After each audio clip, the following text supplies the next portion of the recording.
ची रिपोर्ट सार्वजनिक करण्याची सर्वात मोठी मागणी करतात ते अनिल देशमुख.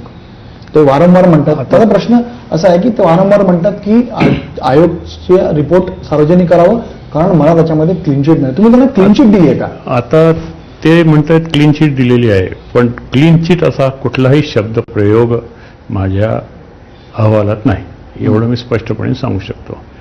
आणि परमवीर सिंगांनी जो मार्ग अंगीकारला त्याबद्दल मी टीकास्पद वर्णन माझ्या याच्यात केलेलं आहे, पण मी क्लीन चिट दिलेली नाही. साक्षी पुरावा आला नाही हे म्हटलंय.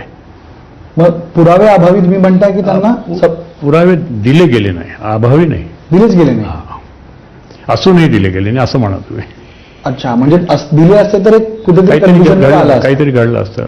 परमवीर सिंगांनी शपथपत्रात सांगितल्यानंतर की मी जी काही माहिती सांगितलेली आहे ती ऐकीव स्वरूपाची होती, त्यांचे ॲडव्होकेटनं त्याच्यावर सही केली. मग मी म्हटलं असं चालणार नाही, ॲफिडेव्हिट व्यवस्थित करा, त्यांनी ते केलं. असं घडलेलं आहे.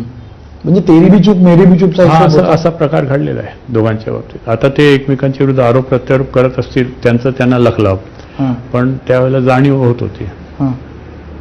त्यांनी जर प्रयत्न जर केला असता तर काही घडलं असतं या प्रकरणात.